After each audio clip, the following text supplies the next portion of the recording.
सत्यनारायण भगवान की संपूर्ण कथा। सत्य की आराधना भक्ति का प्रकाश। श्री सत्यनारायण की कृपा से हो दुखों का नाश। श्री सत्यनारायण भगवान की कथा एक दिव्य आस्था और अनंत फलदायी व्रत की कथा है।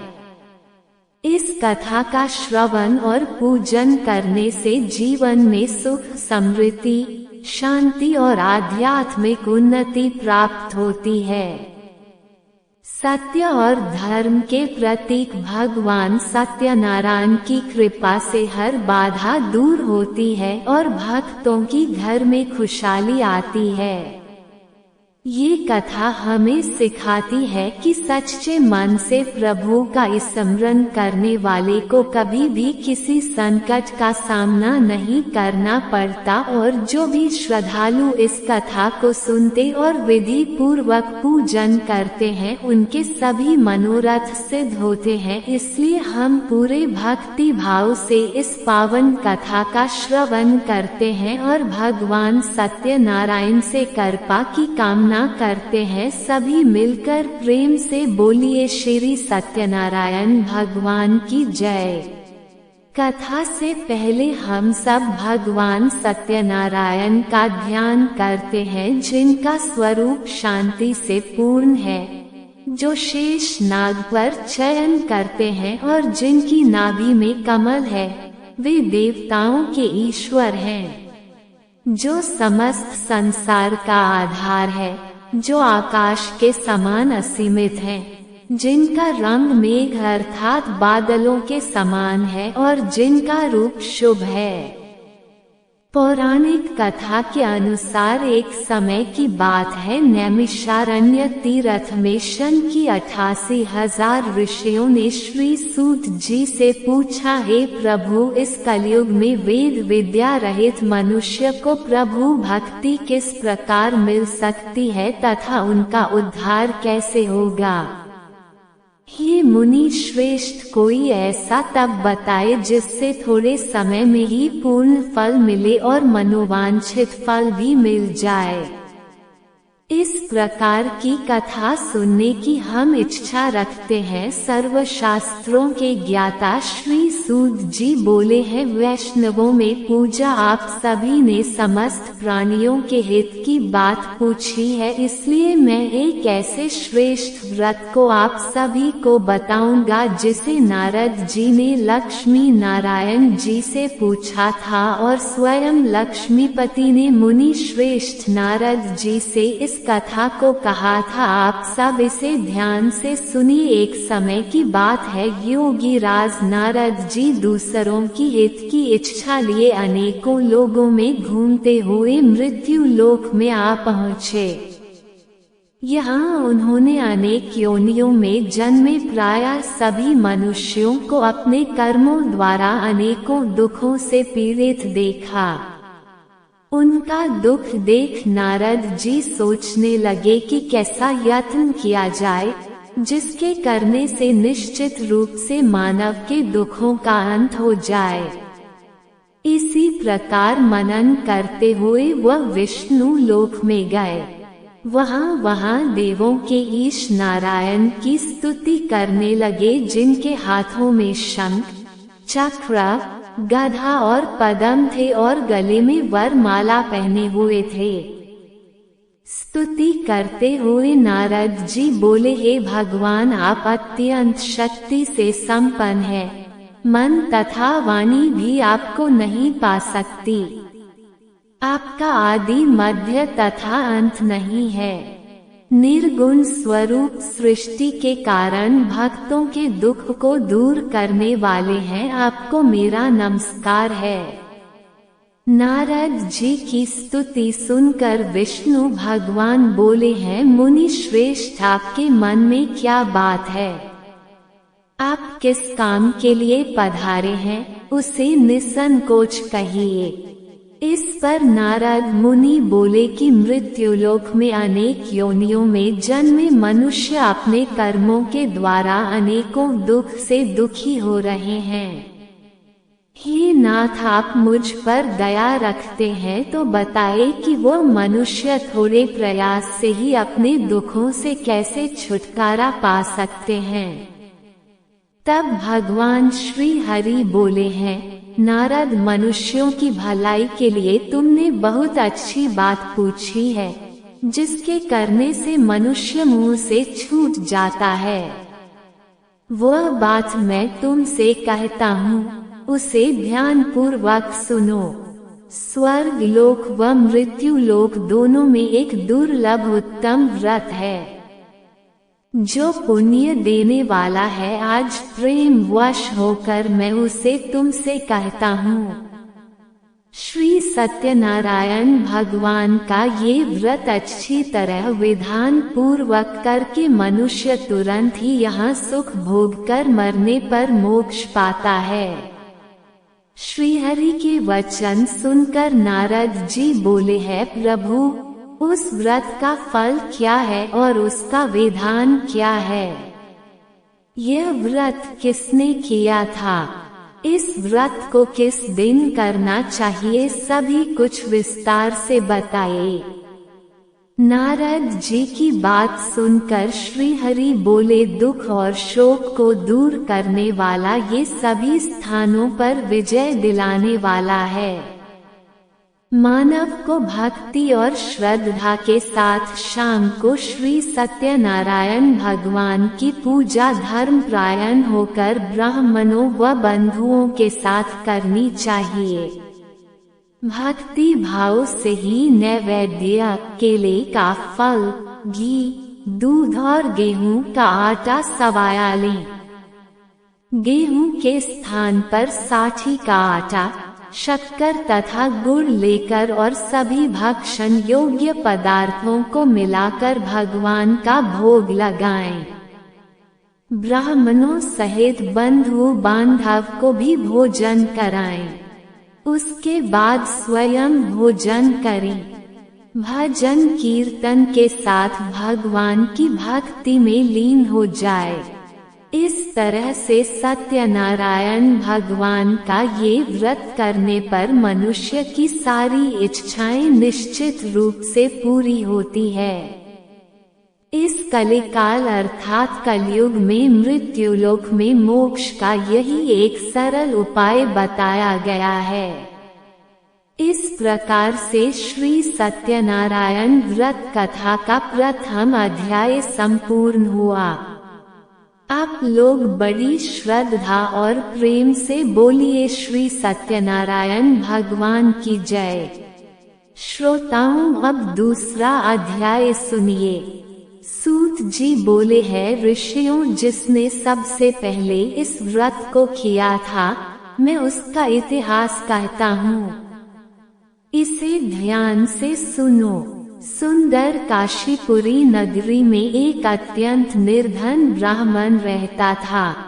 भूख प्यास से परेशान वह धरती पर घूमता रहता था। ब्राह्मणों से प्रेम करने वाले भगवान ने एक दिन ब्राह्मण का वेश धारण कर उसके पास जाकर पूछा, हे विप्र, नित्य दुखी होकर तुम पृथ्वी पर क्यों घूमते हो? दीन ब्राह्मण बोला, मैं निर्धन ब्राह्मण हूँ, दीक्षा के लिए धरती पर घूमता रहता हूँ। हे भगवान, यदि आप इसका कोई उपाय जानते हैं तो मुझे बताइए। वृद्ध ब्राह्मण बोले कि सत्यनारायण भगवान मनोवांछित फल देने वाले हैं, इसलिए तुम उनका पूजन करो। इसे करने से मनुष्य सभी दुखों से मुक्त हो जाता है। वृद्ध ब्राह्मण बनकर आए सत्यनारायण भगवान उस निर्धन ब्राह्मण को व्रत का सारा विधान बताकर अंतर ध्यान हो गए। ब्राह्मण मन ही मन सोचने लगा कि जिस व्रत को व्रत ब्राह्मण करने को कह गया है, मैं उसे अवश्य करूँगा। ये निश्चय करने के बाद उसे रात में नींद नहीं आई। वह सवेरे उठकर श्री सत्यनारायण भगवान के व्रत का निश्चय कर भिक्षा के लिए चला गया। उस दिन निर्धन ब्राह्मण को भिक्षा में बहुत धन मिला, जिससे उसने बंधु बांधव के साथ मिलकर श्री सत्यनारायण भगवान का व्रत संपन्न किया। भगवान सत्यनारायण का व्रत संपन्न करने के बाद वह निर्धन ब्राह्मण सभी दुखों से मुक्त हो गया और अनेक प्रकार की संपत्तियों से युक्त हो गया। उसी समय से यह ब्राह्मण हर माह इस व्रत को करने लगा। इस तरह से सत्यनारायण भगवान के व्रत को जो मनुष्य करेगा वह सभी प्रकार के पापों से छूटकर मोक्ष को प्राप्त होगा। जो मनुष्य इस व्रत को करेगा वह भी दुखों से मुक्त हो जाएगा। सूत जी बोले, इस तरह से नारद जी से नारायण जी का कहा हुआ श्री सत्यनारायण व्रत को मैंने तुमसे कहा, हे विप्रो, मैं अब और क्या कहूँ। ऋषि बोले हैं, मुनिवर, संसार में उस विप्र से सुनकर और किस किसने इस व्रत को किया, हम सब इस बात को सुनना चाहते हैं। इसके लिए हमारे मन में श्रद्धा का भाव है। सूत जी बोले हैं, मुनियों, जिसने इस व्रत को किया है वह सब सुनो। एक समय वही विप्र धन और ऐश्वर्य के अनुसार अपने बंधु बांधवों के साथ इस व्रत को करने को तैयार हुआ। उसी समय एक लकड़ी बेचने वाला बूढ़ा आदमी आया और घड़ियां बाहर रखकर अंदर ब्राह्मणों के घर में गया। प्यास से दुखी लकड़हारा उन्हें व्रत करते देख प्रणाम कर पूछने लगा कि आप ये क्या कर रहे हैं तथा इसे करने से क्या फल मिलेगा, कृपया मुझे भी बताइए। ब्राह्मण ने कहा कि हे राजन, सब मनोकामनाओं को पूरा करने वाला ये सत्यनारायण भगवान का व्रत है। इनकी कृपा से ही मेरे घर में धन धान्य आदि की वृद्धि हुई है। विप्र से सत्यनारायण व्रत के बारे में जानकर लकड़हारा बहुत प्रसन्न हुआ। चरण अमृत लेकर वह प्रसाद खाने के बाद अपने घर गया। लकड़हारे ने अपने मन में संकल्प लिया कि आज लकड़ी बेचने से जो धन मिलेगा उसी से मैं श्री सत्यनारायण भगवान का उत्तम व्रत करूंगा। मन में इस विचार को लेकर बूढ़ा आदमी सिर पर लकड़ियां रखकर उस नगर में बेचने गया जहां धनी लोग ज्यादा रहते थे। उस नगर में उसे अपनी लकड़ियों का दाम पहले से 4 गुना अधिक मिला।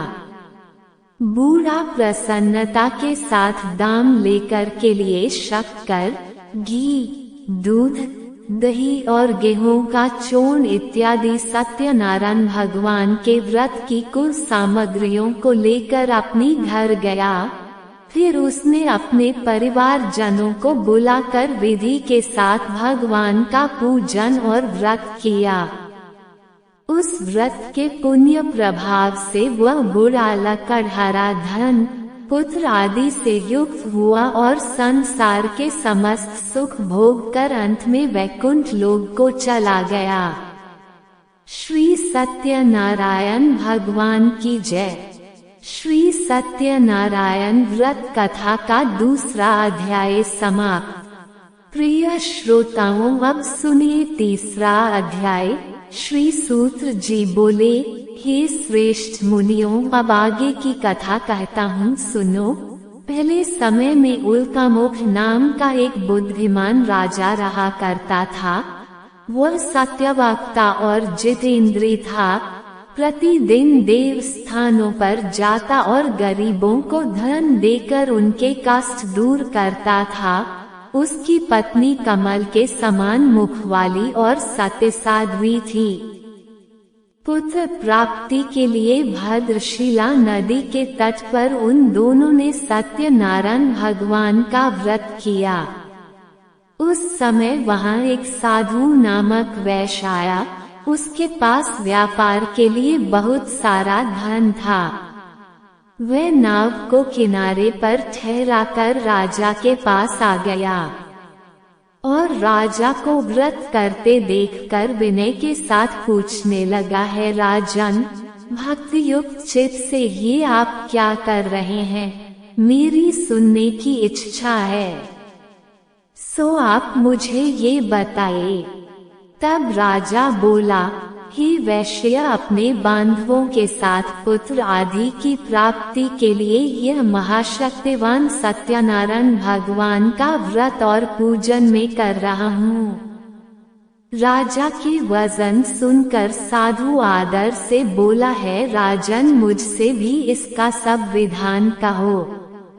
मैं भी आपके कहे अनुसार इस व्रत को अवश्य करूँगा।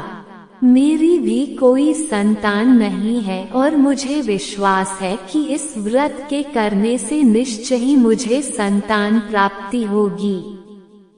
तब राजा से सब विधान सुनकर व्यापार से निवृत्त होकर वे आनंद के साथ अपने घर को गया। साधु ने अपनी स्त्री को संतान देने वाले इस व्रत को सुनाया और प्रण किया कि जब मेरे यहाँ संतान होगी तब मैं इस व्रत को करूँगा। साधु ने ऐसे वचन अपनी पत्नी लीलावती से कहे। एक दिन उसकी पत्नी पति के साथ आनंदित होकर सांसारिक धर्म में प्रवृत्त होकर श्री सत्यनारायण भगवान की कृपा से गर्भवती हो गई और 10वें महीने में उसके एक सुंदर कन्या का जन्म हुआ। वह कन्या दिनों दिन इस तरह बढ़ने लगी जैसे शुक्ल पक्ष का चंद्रमा बढ़ता है।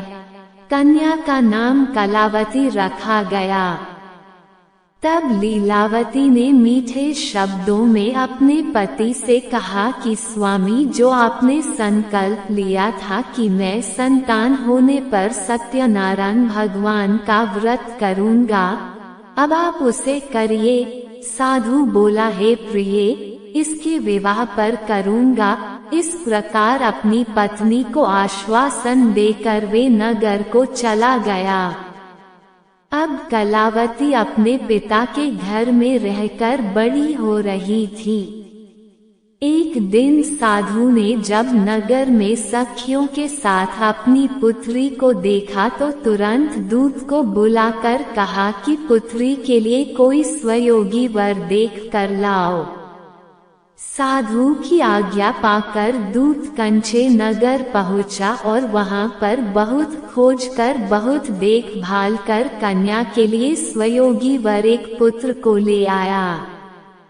उस सुयोगी युवक को देखकर साधु ने अपने बंधु बांधवों सहित प्रसन्नचित होकर अपनी पुत्री का विवाह उसके साथ कर दिया। लेकिन दुर्भाग्य से विवाह के समय भी वे उस व्रत को करना भूल गया।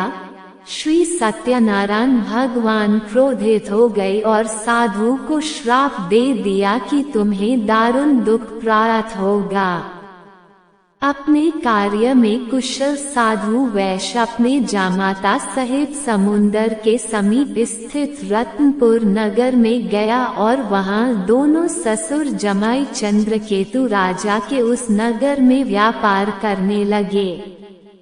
एक दिन भगवान सत्यनारायण की माया से प्रेरित कोई चोर राजा का धन चुराकर भागा जा रहा था, किंतु राजा के दूतों को आता देखकर चोर घबरा कर भागते वे धन को वही चुपचाप छोड़कर चले गए जहां वे ससुर और जमाई ठहरे हुए थे।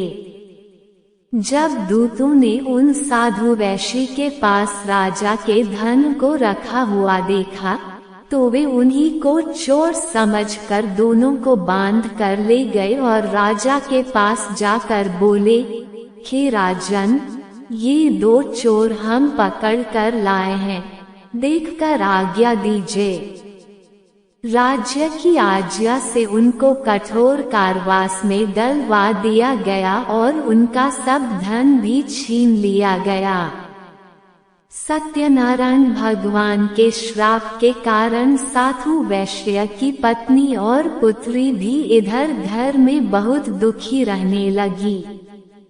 उनके घर पर जो भी धन रखा था चोर चुरा कर ले गए। शारीरिक और मानसिक पीड़ा तथा भूख प्यास से अति दुखी होकर और अन्य की चिंता में कलावती एक दिन एक ब्राह्मण के घर गई।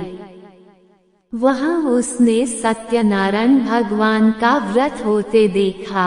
फिर कथा सुनी और प्रसाद लेकर रात होने पर वह घर आई। तब उसकी माता ने कलावती से पूछा, पुत्री तू अब तक कहाँ रही और तेरे मन में क्या है? कलावती कहने लगी, माते मैंने एक ब्राह्मण के घर पर श्री सत्यनारायण भगवान का व्रत होते देखा है। कन्या के ऐसे वचन सुनकर लीलावती भगवान के पूजन के तैयारी करने लगी। लीलावती ने परिवार और बंधुओं सहित श्री सत्यनारायण भगवान का पूजन किया और वर मांगा कि मेरे पति और दामाद शीघ्र घर आ जाएं, और प्रार्थना की कि हम सब का अपराध क्षमा करो।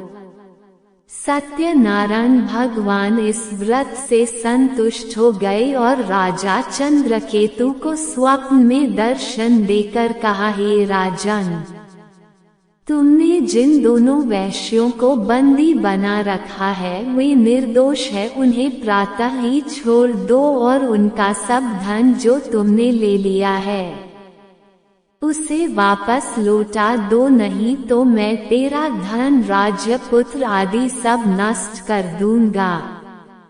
राजा से ऐसे वचन कहकर भगवान अंतर ध्यान हो गए। प्रातः काल राजा चंद्रकेतु ने सभा में अपना स्वप्न सुनाया। फिर दोनों बड़े पुत्रों को कैद से मुक्त कर सभा में बुलाया। दोनों ने आते ही राजा को नमस्कार किया। राजा मीठे वचनों से बोला, हे महानुभावों, तुम्हें दैववश ऐसा कठिन दुख प्राप्त हुआ है, अब तुम्हें कोई भय नहीं। ऐसा कहकर राजा ने उनको नए नए वस्त्र आभूषण पहनाए और उनका जितना धन लिया था उससे 2 गुना धन देकर आदर सहित विदा कर दिया। तब वे दोनों वैश्य अपने घर को चल दिए। श्री सत्यनारायण भगवान की जय। श्री सत्यनारायण व्रत कथा का 3रा अध्याय समाप्त। अब सुनिए 4था अध्याय। श्री सूत्या जी बोले, साधु बनिया मंगलाचरण कर और ब्राह्मणों को धन देकर अपनी नगर के लिए चल पड़ा। साधु के कुछ दूर जाने पर इधर भगवान सत्यनारायण की उसकी सत्यता की परीक्षा लेने के विषय में जिज्ञासा हुई। तब वे एक दंडी का वेश बनाकर उस बंगे के सामने के और पूछा, साधो तुम्हारी नाव में क्या भरा है? तब धन के मद में चूर दोनों महाजनों ने अवहेलना पूर्वक हंसते हुए कहा, दंडी सन्यासी क्यों पूछ रहे हो? क्या कुछ मुद्रा लेने की इच्छा है? हमारी नाव में तो लता और पत्ते आदि भरे हैं। उनकी ऐसी निष्ठुर वाणी सुनकर दंडी वेशधारी भगवान बोले, तुम्हारी बात सच हो जाए। ऐसा कहकर दंडी सन्यासी को रूप धारण किए वे भगवान कुछ दूर जाकर समुद्र के समीप बैठ गए। इधर दंडी के चले जाने पर नित्य क्रिया करने के बाद उतराई हुई यानी जल में ऊपर की ओर उठी हुई नौक को देखकर साधु अत्यंत आश्चर्य में पड़ गया और नाव में लता और पत्ते आदि देखकर मूर्छित होकर पृथ्वी पर गिर पड़ा। होश आने पर वनिंग पुत्र चिंतित हो गया। तब उसके दामाद ने इस प्रकार कहा कि पिताजी आप शोक क्यों करते हैं? दंडी ने श्राप दे दिया है। इस स्थिति में वे ही चाहे तो सब कुछ कर सकते हैं, इसमें संशय नहीं। अतः उन्हीं की शरण में हमको चलना चाहिए और वही मन की इच्छा पूर्ण होगी। दामाद की बात सुनकर वे साधु बनिया उनके पास गया और वहां दंडी को देखकर उसने भक्ति पूर्वक उन्हें प्रणाम किया तथा आदर पूर्वक कहने लगा कि आपके सम्मुख मैंने जो कुछ कहा है, असत्य भाषणरोप अपराध किया है, आप कृपया मेरे उस अपराध को क्षमा कर दीजिए। ऐसा कहकर बार बार प्रणाम करके वे महान शोक से व्याकुल हो गया। दंडी ने उस बनिए को रोते हुए देखकर कहा, हे मूर्ख, रो मत, मेरी बात सुनो। मेरी पूजा से उदासीन होने के कारण तथा मेरी आज्ञा से ही तुमने बार बार दुख प्राप्त किया है। भगवान की ऐसी वाणी सुनकर वह उनकी स्तुति करने लगा। साधु ने कहा, हे प्रभु, ये आश्चर्य की बात है कि आपकी माया से मोहित होने के कारण ब्रह्मादि देवता भी आपके गुणों और रूपों को यथावत रूप से नहीं जान पाते। फिर मैं मूर्ख आपकी माया से मोहित होने के कारण भला कैसे जान सकता हूँ। प्रभु, आप मुझ पर कृपा कीजिए और मुझ पर प्रसन्न होइए। मैं अपनी धन संपत्ति के अनुसार आपकी पूजा करूंगा। मैं आपकी शरण में हूँ। मेरा जो नौक में स्थित पूरा धन था उसकी और मेरी रक्षा करें। उस बनिए की भक्ति युक्त वाणी सुनकर भगवान जनार्दन संतुष्ट हो गए। भगवान जनार्दन उसे अभिष्ट वर प्रदान कर वहीं अंतर ध्यान हो गए। इसके बाद वह साधु अपनी नौक में चढ़ा और उसे धन धानी से भरी हुई देखकर भगवान सत्यदेव की कृपा से हमारा मनोरथ सफल हो गया, ऐसा कहकर स्वजनों के साथ उसने भगवान की विधिवत पूजा की। भगवान श्री सत्यनारायण की कृपा से वह आनंद से परिपूर्ण हो गया और नाव को प्रयत्न पूर्वक संभाल कर उसने अपने देश के लिए प्रस्थान किया। साधु बनिए ने अपने दामाद से कहा, वह देखो, मेरी रत्नपुरी नगरी दिखाई दे रही है। इसके बाद उसने अपने धन के रक्षक दूत को अपने आने का समाचार देने के लिए अपनी नगरी में भेजा। उसके बाद उस दूत ने नगर में जाकर साधु की पत्नी को हाथ जोड़कर प्रणाम किया और उसके लिए अभीष्ट बात की। सेठ जी अपने दामाद और बंधु वर्ग के साथ बहुत सारे धन धान्य से संपन्न होकर नगर के निकट पधार गए हैं। दूत के मुख से ये बात सुनकर वे अत्यंत आनंदित हुई और उस साध्वी ने श्री सत्यनारायण की पूजा करके अपनी पुत्री से कहा, पुत्री, मैं साधु के दर्शन करने के लिए जा रही हूँ, तुम भी जल्दी आना। माता का ऐसा वचन सुनकर व्रत को समाप्त करके प्रसाद का परित्याग करके कलावती भी अपने पति का दर्शन करने के लिए चल पड़ी। इससे भगवान सत्यनारायण रुष्ट हो गए और उन्होंने उसके पति को तथा नौक को धन के साथ हरण करके जल में डुबो दिया। इसके बाद कलावती कन्या अपने पति को न देखकर महान शोक से रुदन करती हुए पृथ्वी पर गिर पड़ी। नाव का दर्शन और कन्या को अत्यंत दुखी देखकर भयभीत मन से साधु बनिया ने सोचा, ये क्या आश्चर्य हो गया। नाव का संचालन करने वाले भी सभी चिंतित हो गए। इसके बाद वह लीलावती भी कन्या को देखकर दुख से व्याकुल हो गई और अत्यंत दुख से विलाप करती थी। अपने ही पति से इस प्रकार बोली, स्वामी, अभी अभी नौक के साथ वह अदर्शी कैसे हो गया। न जाने किस देवता की उपेक्षा से वह नौक हरण कर ली गई, या फिर श्री सत्यनारायण का महत्म भला कौन जान सकता है। ऐसा कहकर वह अपनी परिवारजनों के साथ विलाप करने लगी और कलावती कन्या को गोद में लेकर रोने लगी। कलावती भी अपने पति के नष्ट हो जाने पर दुखी हो गई और पति की पादुका लेकर उनका अनुगमन करने के लिए उसने मन में निश्चय किया। कन्या के इस प्रकार के आचरण को देखकर पत्नी सहित वैधर्म के साधु बन्या अत्यंत शोक व्याकुल हो गया और सोचने लगा, यह तो भगवान सत्यनारायण ने ये हरण किया है या फिर हम सभी भगवान सत्यदेव की माया से मोहित हो गए हैं। अपनी धन की शक्ति के अनुसार मैं भगवान श्री सत्यनारायण की पूजा करूंगा। तब सभी को बुलाकर इस प्रकार कहकर उसने अपने मन की इच्छा प्रकट की और बारंबार भगवान सत्यदेव को दंडवत प्रणाम किया। इससे दीनों के परिपालक भगवान सत्यदेव प्रसन्न हो गए। भक्त वत्सल भगवान ने कृपा पूर्वक आकाशवाणी की कि तुम्हारी कन्या प्रसाद छोड़कर अपने पति को देखने चली आई है।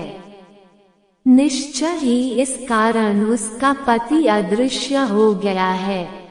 यदि घर जाकर यह प्रसाद ग्रहण करके वापस आए तो हे साधु बनिया तुम्हारी पुत्री पति को प्राप्त करेगी, इसमें संशय नहीं।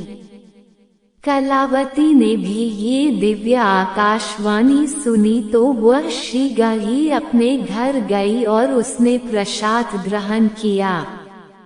वापस आकर उसने अपने परिवारजनों और अपने पति को भी देखा।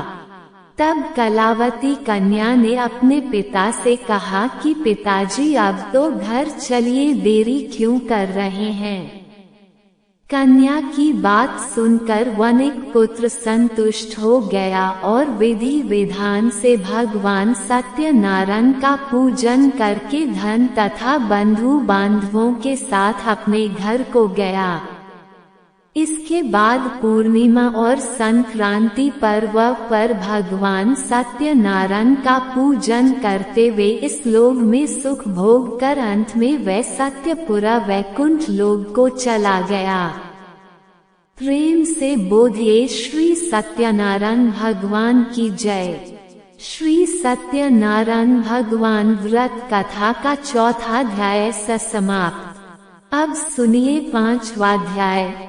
श्री सूत जी बोले, श्रेष्ठ मुनियों, अब इसके बाद मैं दूसरी कथा कहूँगा। आप लोग ध्यान पूर्वक सुनिए। अपनी प्रजा का पालन करने में तत्पर तुंगध्वज नामक एक राजा था। उसने सत्यदेव के प्रसाद का परित्याग करके दुख प्राप्त किया। एक बार वे वन में बहुत से पशुओं को मारकर वट वृक्ष के नीचे आया। वहां उसने देखा कि गोपगण बंधु बांधवों के साथ संतुष्ट होकर भक्ति पूर्वक भगवान सत्यदेव की पूजा कर रहे हैं। राजा ये देखकर भी यह कारवश न तो वहां गया और न उसने भगवान सत्यनारायण को प्रणाम ही किया। पूजन के बाद सभी गोपगण भगवान का प्रसाद राजा के समीप रखकर वहां से लौट आए और इच्छानुसार उन सभी ने भगवान का प्रसाद ग्रहण किया। इधर राजा को प्रसाद का परित्याग करने से बड़ा दुख मिला। उसका संपूर्ण धन धान्य और सभी सुपुत्र नष्ट हो गए। राजा ने मन में यह निश्चय किया कि अवश्य ही भगवान सत्यनारायण ने हमारा नाश कर दिया है, इसलिए मुझे वहां जाना चाहिए जहां श्री सत्यनारायण का पूजन हो रहा था। ऐसा मन में निश्चय करके वह राजा गोपगणों के समीप गया और उसने गोपगणों के साथ भक्ति श्रद्धा से युक्त होकर विधि पूर्वक भगवान सत्यदेव की पूजा की। भगवान सत्यदेव की कृपा से वह पुनः धन और पुत्रों से संपन्न हो गया। तथा इस लोक में सभी सुखों का उपभोग कर अंत में सत्यपुर वैकुंठ लोक को प्राप्त हुआ। श्री सूत जी कहते हैं, जो व्यक्ति इस परम दुर्लभ श्री सत्यनारायण के व्रत को करता है और पूर्णिमा तथा फल प्रदायिनी भगवान की कथा को भक्ति युक्त होकर सुनता है, उसे भगवान सत्यनारायण के कृपा से धन धान आदि की प्राप्ति होती है। दरिद्र धनवान हो जाता है, बंधन में पड़ा हुआ बंधन से मुक्त हो जाता है, डरा हुआ व्यक्ति भयमुक्त हो जाता है। ये सत्य बात है, इसमें संशय नहीं। इस लोक में वह सभी इच्छित फलों को भोग कर अंत में सत्यपुर वैकुंठ लोक को जाता है। अनेक रूप धारण करके भगवान सत्यनारायण सभी का मनोरथ सिद्ध करते हैं। कल युग में सनातन भगवान विष्णु ही सत्यव्रत रूप धारण करके सभी का मनोरथ पूर्ण करने वाले होंगे। हे श्रेष्ठ मुनियों, जो व्यक्ति नित्य भगवान सत्यनारायण की इस पावन कथा को पढ़ता है, सुनता है, भगवान सत्यनारायण की कृपा से उसके सभी पाप नष्ट हो जाते हैं। हे मुनीश्वरों, पूर्व काल में जिन लोगों ने भगवान सत्यनारायण का व्रत किया था, उसके अगले जन्म का वृतांत कहता हूँ, आप लोग सुनिए। महान प्रजा संपन्न शितानन नाम के ब्राह्मण सत्यनारायण व्रत करने के प्रभाव से दूसरे जन्म में सुदामा नामक ब्राह्मण हुए और उस जन्म में भगवान श्री कृष्ण का ध्यान करके उन्होंने मोक्ष प्राप्त किया। लकड़हारा भील गुहों का राजा हुआ और अगले जन्म में उसने भगवान श्री राम की सेवा करके मोक्ष प्राप्त किया। महाराज ओलखमुख दूसरे जन्म में राजा दशरथ हुए, जिन्होंने श्री रंगनाथ जी की पूजा करके अंत में वैकुंठ प्राप्त किया। इस प्रकार धार्मिक और सत्यव्रती साधु पिछले जन्म के सत्यव्रत के प्रभाव से अपने दूसरे जन्म में मूर्धावज नामक राजा हुआ। उसने आरे से चीर कर अपने पुत्र की आधी देह भगवान विष्णु को अर्पित कर मोक्ष प्राप्त किया। महाराज तुंगध्वत जन्मांतर में स्वयं मनु हुए और भगवत समद्धि संपूर्ण कार्यों का अनुष्ठान करके वैकुंठ लोक को प्राप्त हुए। जो गोपकन थे वे सब जन्मांतर में ब्रजमंडल में निवास करने वाले गोप हुए और सभी राक्षसों का संहार करके उन्होंने भी भगवान का शाश्वत धाम गोलो प्राप्त किया। प्रेम से बोलिए श्री सत्यनारायण भगवान की जय, श्री लक्ष्मी नारायण भगवान की जय। श्री सत्यनारायण भगवान कथा का पंचम अध्याय संपूर्ण और इसी के साथ कथा समाप्त हुई। उम्मीद है आपको कहानी पसंद आई होगी। कमेंट बॉक्स में जरूर बताएं आपको कहानी कैसी लगी। ऐसी ही और वीडियोस के लिए हमारे चैनल को सब्सक्राइब कर लें और बेल आइकन को प्रेस करें ताकि नई कहानी सबसे पहले आपके पास पहुंचे। कल मिलते हैं एक और नई कहानी के साथ, तब तक राधे राधे।